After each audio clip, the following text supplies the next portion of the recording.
la chaîne, sur le podcast qui te dit tout ou presque sur le nerf vague et le système nerveux en général. Aujourd'hui, un épisode un peu particulier où je profite d'une tempête qui n'est pas passée en cyclone mais qui a failli passer en cyclone. Et la tempête Géry. Donc on est le 10 octobre 2025, je suis à Saint-Barth, Guillaume Culioli, et je vous parle du système nerveux et non pas de la tempête. Vous allez voir, tu vas voir, je vais te faire un lien entre les deux en fait. Parce que notre système nerveux est directement, normalement, impacté par l'environnement. Je ne sais pas si tu peux le voir si tu regardes la vidéo. Derrière moi, la mer est plus ou moins déchaînée. Il y a un ciel très nuageux, ce qui n'est pas habituel. Ici, je suis sur l'île de Saint-Barth et ici, on est plutôt habitué au grand soleil, au grand ciel bleu. Et donc, il y a du vent et beaucoup de pluie. Alors là, il ne pleut pas pour l'instant, mais c'est une situation que notre système nerveux est censé identifier comme source potentielle de danger. Je vais y revenir évidemment. En attendant, donc, je me présente très rapidement, Guillaume Culioli, coach thérapeute spécialisé sur les dysfonctionnements du nerf vague, du système nerveux, qui peuvent donc nous amener à vivre à côté de notre vie et à ne pas arriver à réaliser nos objectifs, nos rêves. Voilà, je suis professeur de Qigong et passionné donc par la biologie.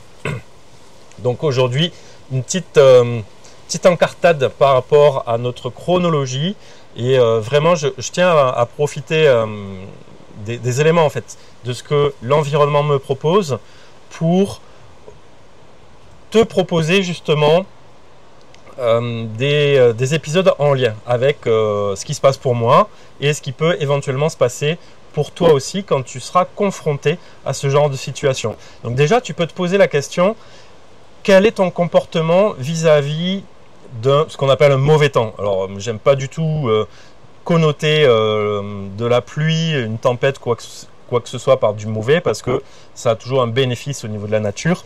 C'est juste nous, ça nous met en insécurité, donc on va dire que c'est mauvais ou bien. Peu importe. Rappelle-toi, souviens-toi, la dernière fois que tu as su que soit un gros orage arrivait, une tempête arrivait, ou que tu t'es retrouvé, tu n'as pas écouté les informations, tu n'as pas regardé la météo, et tu t'es retrouvé peut-être en pleine nuit dans ta maison où le tonnerre tombe pas loin, la foudre, et regarde ce que ça réveille en toi. Est-ce qu'il y a un sentiment peut-être de peur, de panique qui est arrivé, ou au contraire, est-ce que tu te sentais en tout cas totalement en sécurité? Par rapport à ça, c'est important de se dire que si à chaque fois que ton environnement climatique, météorologique, j'ai envie de dire, n'est pas calme, pour le situer comme ça, et que toi, à contrario, c'est totalement apaisé à l'intérieur, il peut être intéressant de se poser une question et de se demander, est-ce que je suis vraiment en adéquation avec ce qui se passe autour de moi? Naturellement, normalement, tu devrais sentir une certaine appréhension, une certaine tension interne quand tu es sous un gros orage, qu'il y a beaucoup de vent, qu'il y a beaucoup de pluie, ce genre de choses. Voilà, fait agresser par une palme de cocotier.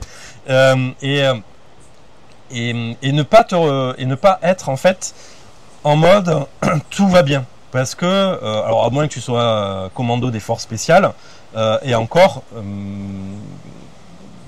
pour en connaître, ils vont pas être totalement sereins, c'est juste qu'ils savent lire leur environnement et que en ayant une lecture plus ou moins précise de leur environnement, ils savent qu'est-ce qu'ils vont pouvoir mettre en place. Ça, c'est quelque chose de totalement serein, sain plutôt, pas serein, sain.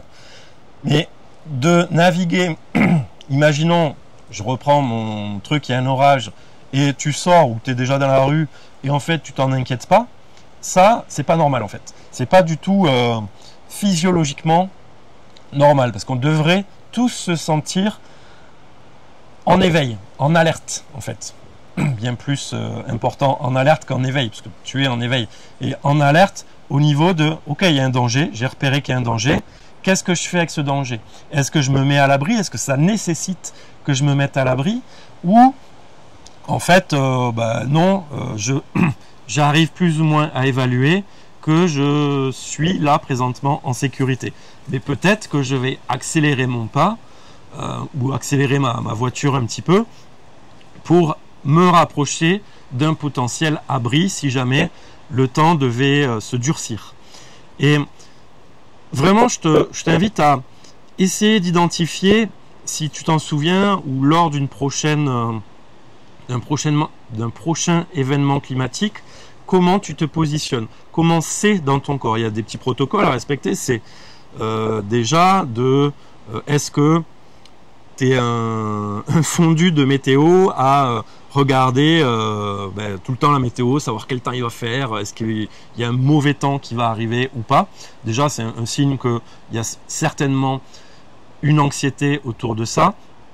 Deuxièmement, quand le fameux mauvais temps est là, comment ça se passe dans ton corps? Est-ce que ton esprit est clair, limpide, ou est-ce que ça part dans tous les sens, il y a une forte agitation?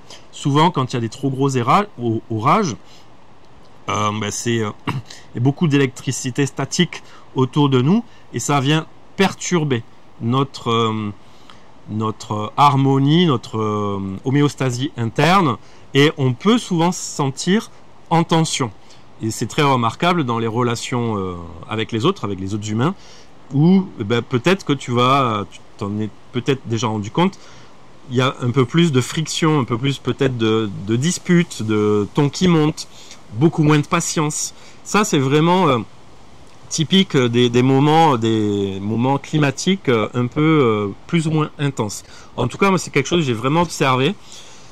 C'est que, en fait, on se retrouve pris dans cet environnement où on n'a pas de grande marge d'action, à part éventuellement se mettre à l'abri si on en a la possibilité, évidemment, et faire en sorte que l'abri soit suffisamment sécure.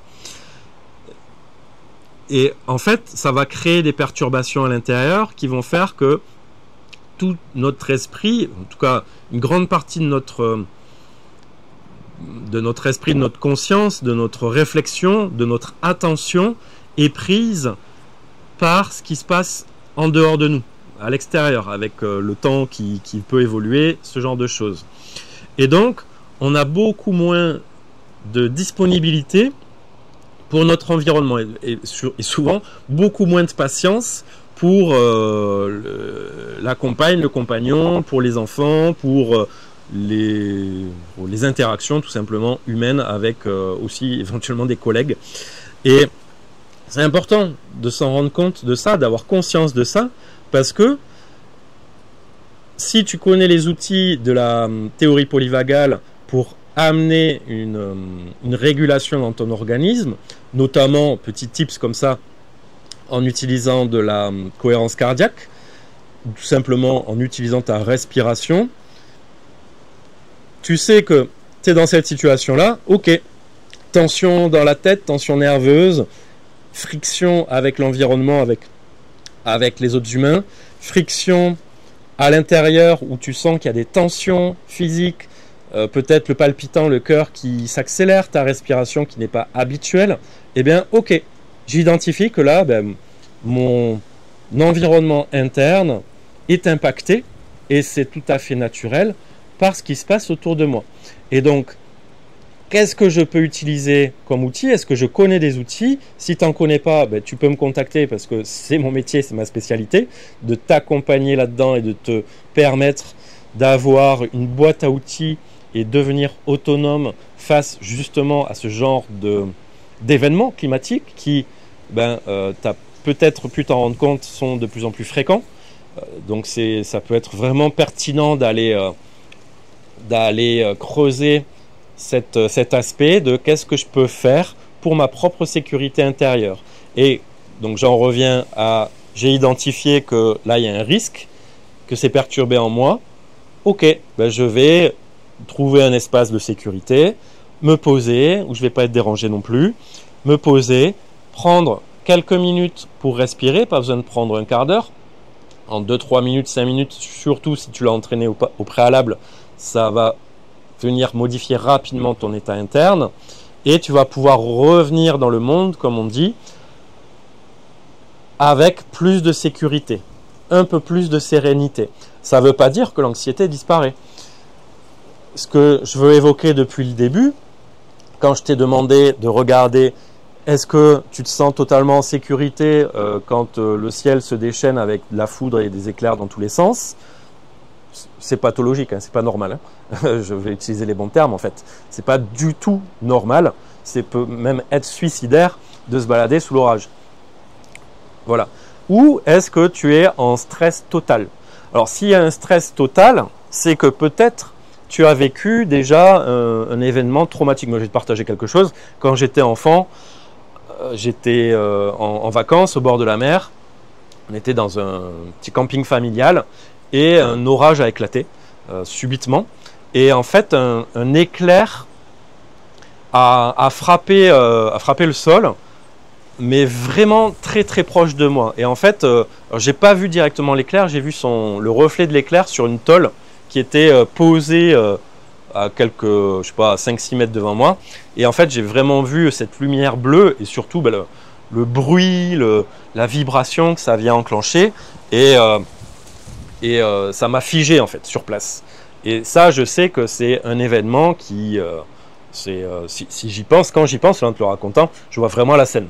Donc quand on a ce genre d'événement et qu'on s'en souvient avec beaucoup de détails, c'est que ça a marqué à l'intérieur. Et moi, ça m'a marqué d'une manière quelque peu traumatique parce que je sais que j'ai pas une aversion vis-à-vis des orages parce que j'aime bien les regarder à partir du moment où je sais que je suis en sécurité. Et tout ça, c'est important de pouvoir en avoir conscience parce que quand tu vas être pris, tu es en déplacement ou même tu es chez toi et tu es pris par le temps qui change et tu peux rien y faire. Tu ne peux pas appeler le soleil, hein. Ça ne marche pas comme ça.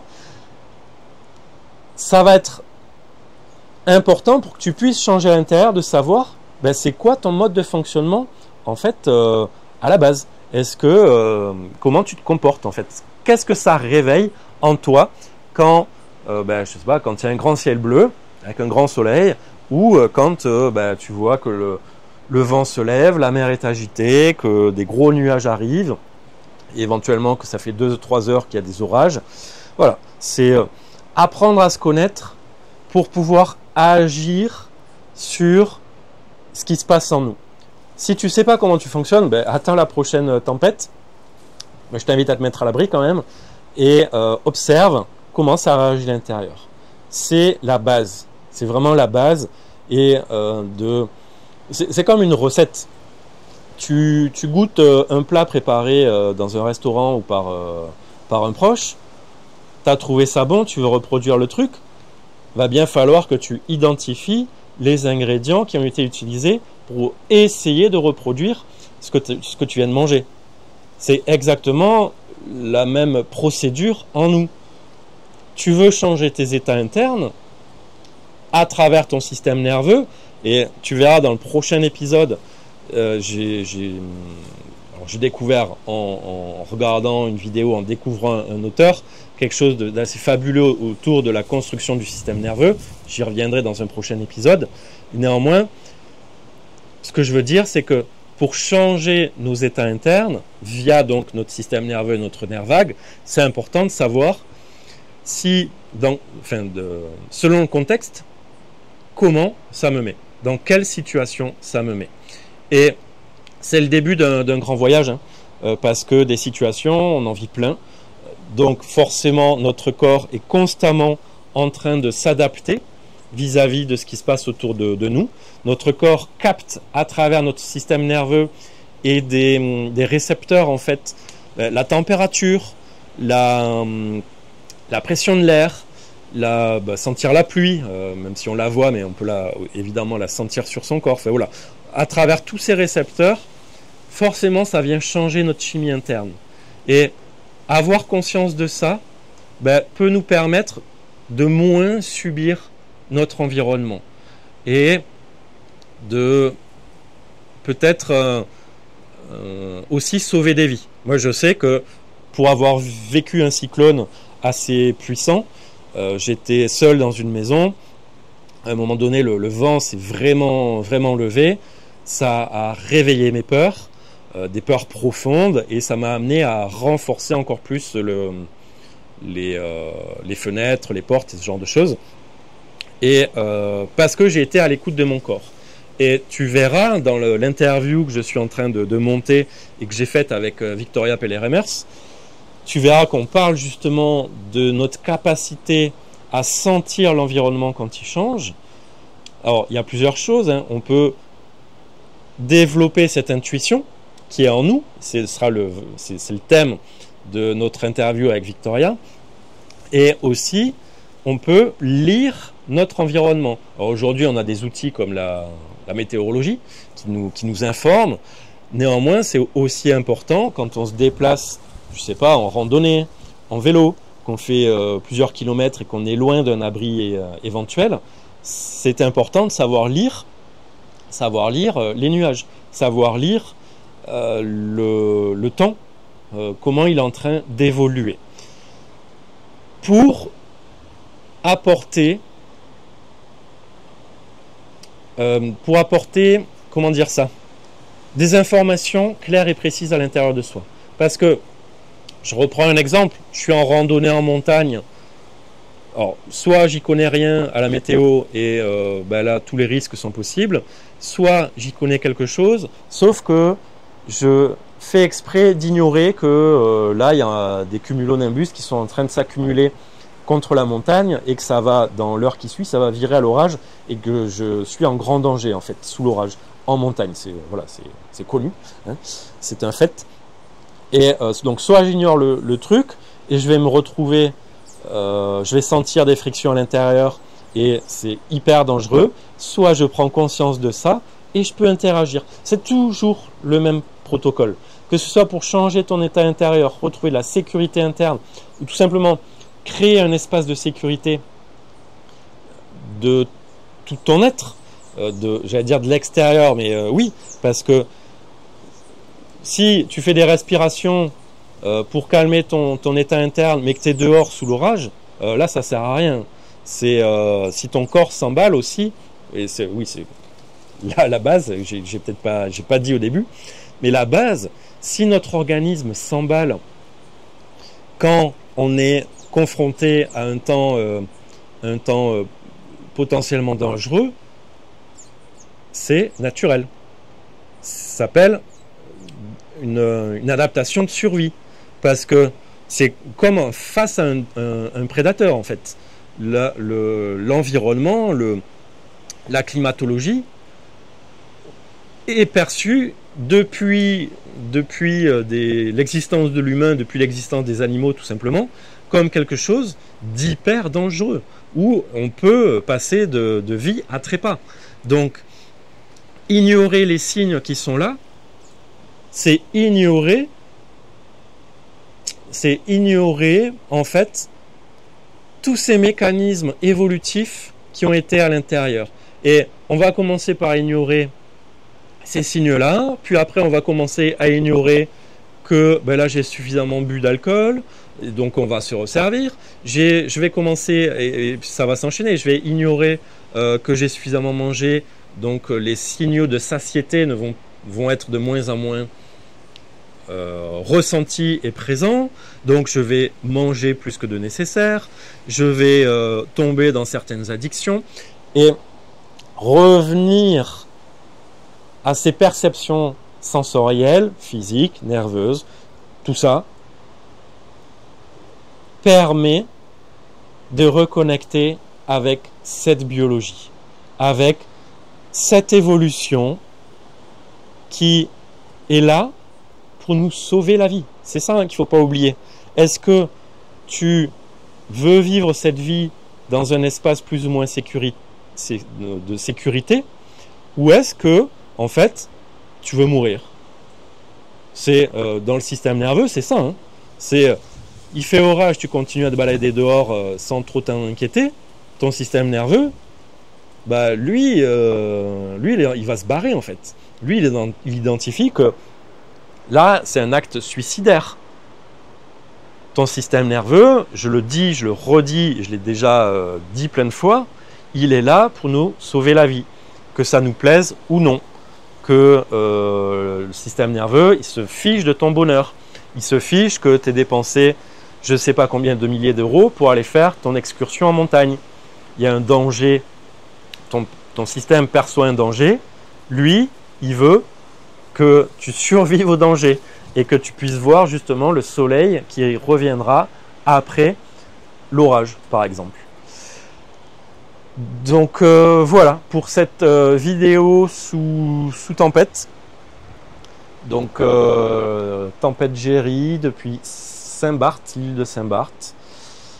Et donc je suis en sécurité, vous inquiétez pas, juste devant moi à 3 mètres il y a une maison en dur. Et de toute manière pour l'instant le temps ça devrait se renforcer un petit peu et tout va bien. Donc observe comment, déjà peut-être juste le fait que je t'évoque une tempête, ça va peut-être réveiller des choses en toi. Et je sais qu'il y a des amis québécois qui m'écoutent, qui me regardent. Et regarde aussi, je parle d'orage, ce genre de choses, mais une tempête de neige. Une tempête de neige, très rapidement, ça peut devenir mortel. Si on se retrouve bloqué dans sa voiture par la tempête, voilà, les espaces sont tellement immenses dans le Canada que on peut se retrouver isolé.